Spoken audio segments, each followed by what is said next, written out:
News अपडेटमा आज हामीसँग रहेका छन् प्रधानमन्त्री ओलीसँग 100 बढी सांसद रहेको दाबी, अब केपी ओलीसँग एकताको सम्भावना छैन, अध्यक्ष प्रचण्ड।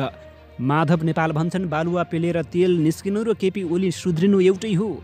सांसदहरूको किनबेच हुन सक्ने खतरा बढ्यो, परराष्ट्र मन्त्री गेवाली। ओलीमा नैतिकता र इमान्दारिता भन्ने चिज छैन, गोकर्ण विष्ट। कङ्ग्रेस नेता जोशीको स्वास्थ्य अवस्थामा सामान्य सुधार। नेकपा एकताको लागि यस्तो हुन सक्छ विकल्प। नक्कली सुन देखाई 7 लाख ठगी गर्ने पक्राउ। म्यानमारको निर्वाचन आयोगद्वारा प्रमुख राजनीतिक दलसँग छलफल। र चीनसँग सम्झौताको तयारी हुँदै गर्दा भारतले ल्यायो बिजुली नकिन्ने कार्यविधि। नमस्कार, ग्रेटर नेपाल टिभीले तयार पारेको न्युज अपडेटबाट यहाँलाई हार्दिक स्वागत छ। म विवश बुढाथोकी। अब सुन्नुहोस् पुरा खबर।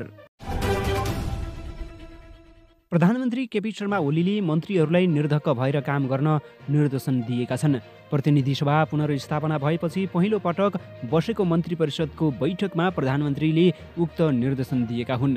सर्वोच्च अदालतले फागुन 11 गते मङ्गलबार प्रतिनिधि सभा विघटन गर्ने प्रधानमन्त्रीको निर्णय बदर गर्दै पुनर्स्थापना गर्ने आदेश दिएपछि ओलीले पहिलो पटक मन्त्री परिषदको बैठक बसालेर यस्तो कुरा बताएका हुन्।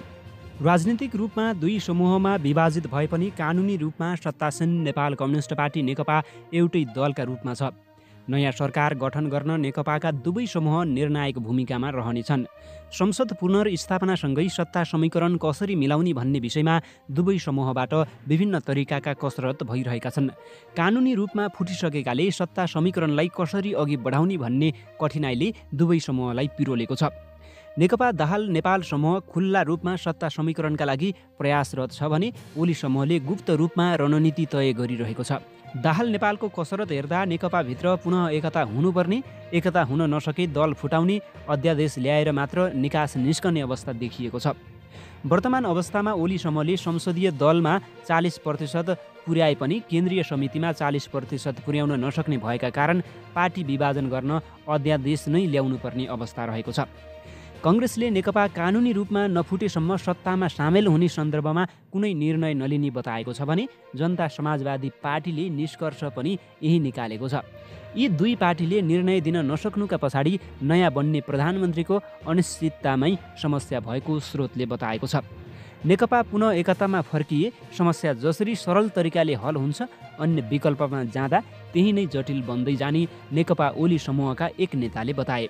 उनका अनुसार पार्टी फुटाउने अध्यादेश ल्याए पनि काङ्ग्रेससँग सत्ता समीकरण हुन्छ भन्ने निश्चितता देखिएन। त्यसैले नेकपाकै दुवै समूह मिलेर सरकार गठन गर्नुपर्ने अवस्था समेत आउन सक्छ। जनता समाजवादी पार्टीका नेता डाक्टर बाबुराम भट्टराईलाई प्रधानमन्त्री बनाएर जाने खेल सुरु हुन पनि सक्ने स्रोतले बताएको छ। तर यो धेरै नै कम सम्भावना हो। सरकार बन्नै नसकेर प्रक्रियागत रूपमै संसद विघटन हुने अवस्था आए मात्र यो विकल्पमा एकपटक छलफल होला, स्रोतले भन्यो। नक्कली सुन देखाई 7 लाख रुपैयाँ ठगी गरी फरार रहेका सिन्धुपाल्चोकको 12 बिसी नगरपालिका 8 बस्ने 38 वर्षीय जितबहादुर तामाङलाई प्रहरीले बिहिबार साँझ पक्राउ गरेको छ। बेलफी गाउँपालिका 4 टुनी बोटबाट गत असोज 30 गते नक्कली सुन देखाई उक्त नगद ठगी गरी फरार रहेका तामाङलाई इलाका प्रहरी कार्यालय 12 बिसेबाट खटिएको प्रहरीले 12 बिसे नगरपालिका 8 मानेसुरामा लुकीछिपी बसिरहेको अवस्थामा फेला पारी पक्राउ गरेको हो। यस सम्बन्धमा प्रहरीले थप अनुसन्धान गरिरहेको जनाएको छ। नेकपा प्रचण्ड माधव पक्षका अध्यक्ष पुष्पकमल दाहाल प्रचण्डले केपी ओली र आफूहरू बीचको अन्तर्विरोध सामान्य अन्तर्विरोध नभएको बताएका छन्। साथै उनले अब ओलीसँग एकताको सम्भावना नरहेको पनि बताएका छन्। प्राइम टेलिभिजनलाई अन्तर्वार्ता दिँदै अध्यक्ष प्रचण्डले प्रतिनिधि सभा विघटन गर्ने ओली प्रतिगमनकारी भएकाले अग्रगमनकारी र प्रतिगमनकारी सँगै हिँड्न र एकता गर्न नसक्ने बताएका हुन्। फेरि ओलीसँग पार्टी एकता गरेर जान सक्ने सम्भावना कति छ भन्ने प्रश्नमा प्रचण्डले भने, मैले त्यस्तो सम्भावना देख्दिनँ, किनभने हाम्रो दूरी पुस 5 अघिसम्म आन्तरिक थियो। त्यसबेलासम्म हामी स्थायी समिति बैठकसँगै बसेका थियौँ। तर जब उहाँले पार्टीभित्रको विवाद देखाएर संविधानमाथि घात गर्ने, संसद विघटन गर्ने र हुँदै नभएको अधिकार प्रयोग गर्ने दुस्साहस गर्नुभयो, त्यसपछि उहाँ र हाम्रो बीचको अन्तर्विरोध अब पार्टीभित्रको सामान्य अन्तर्विरोध रहेन। नेपाल कम्युनिस्ट पार्टी नेकपा ओली समूहका संसदीय दलका मुख्य सचेतक विशाल भट्टराईले प्रधानमन्त्री केपी शर्मा ओलीको पक्षमा अहिले पनि 100 भन्दा बढी सांसदहरू रहेको दाबी गरेका छन्। शनिबार रिपोर्टर्स क्लब नेपालले आयोजना गरेको साक्षात्कारमा बोल्दै भट्टराईले अहिले पनि प्रधानमन्त्री ओलीको पक्षमा बहुमत सांसदहरू रहेको जिकिर गरेका हुन्। उनले भने प्रधानमन्त्री ओली अल्पमतमा हुनुहुन्छ भनेर बाहिर हल्ला चलाइएको छ, तर म दाबीका साथ भन्छु उहाँ बहुमतमा हुनुहुन्छ। आवश्यक पर्दा त्यो हामी देखाउन तयार छौँ। उहाँको पक्षमा सङ्ख्याको कुरा गर्नुहुन्छ भने पनि 100 भन्दा बढी सांसद रहेका छन्। उनले जनताले नेकपालाई झन्डै 2/3 बहुमत दिएर पठाएको, तर पार्टीभित्रकै केही नेताहरूको स्वार्थका कारण 2 वर्ष नपुग्दै प्रधानमन्त्री ओलीलाई हटाउने खेल सुरु भएको सुनाएका थिए। प्रतिनिधि सभा विघटन भएपछिको यो 2 महिनाको अवधिमा आफूहरू पार्टीलाई जनस्तरसम्म लिएर जान सफल भएको पनि उनको भनाइरहेको छ। सर्वोच्च अदालतले पुस 11 गते प्रतिनिधि सभा पुनर्स्थापना गरेको फैसलालाई आफूहरूले सम्मान गर्ने पनि उनले सुनाएका थिए। उनले सर्वोच्च अदालतको फैसला बमोजिम सरकारले प्रतिनिधि सभाको अधिवेशन फागुन 23 गतेका लागि बोलाउन सिफारिस गरेको समेत जानकारी दिएका छन्। संसद प्रधानमन्त्री विरुद्ध अविश्वासको प्रस्ताव आए आफूहरूले त्यही प्रतिवाद गर्ने पनि भट्टराईले जनाएका छन्।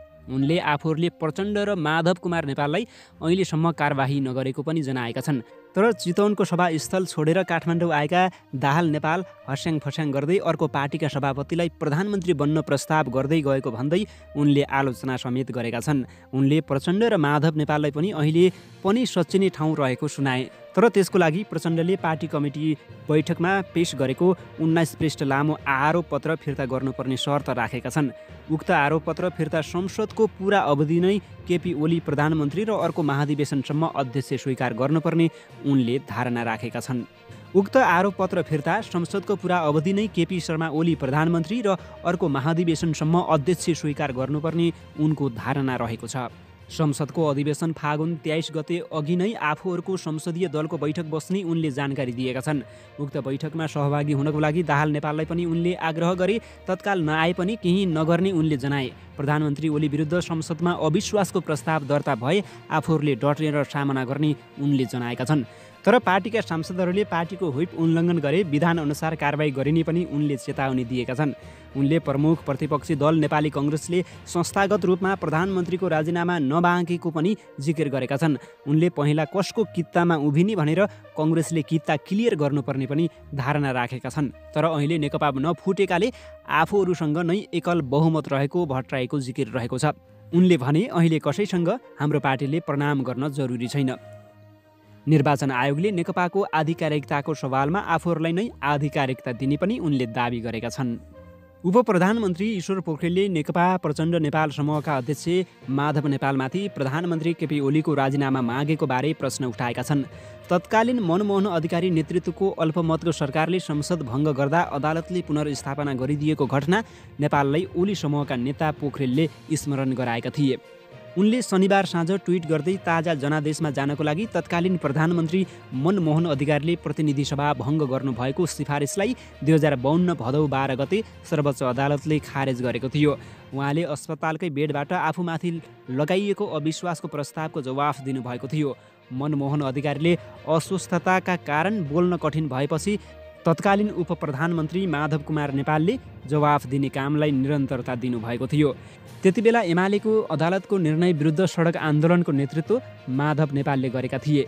उनले यस्तो पृष्ठभूमिसित गाँसिएका नेपालले समेत नैतिकताको हवाला दिएको भन्दै प्रश्न उठाएका छन्। यस्तो पृष्ठभूमिसँग गाँसिएकाहरूले समेत नैतिकताको हवाला दिँदै अहिले प्रधानमन्त्री केपी ओलीले राजीनामा गर्न दबाब दिइरहेका छन्। यस्तो अनुचित क्षुद्र र अनैतिक दबाब किन, पोखरेलको प्रश्न रहेको छ। संसदको सर्वोच्चतालाई मानेर त्यसको सामना गर्ने कुरा गर्दा के को आपत्ति भन्दै उनको थप प्रश्न रहेको थियो।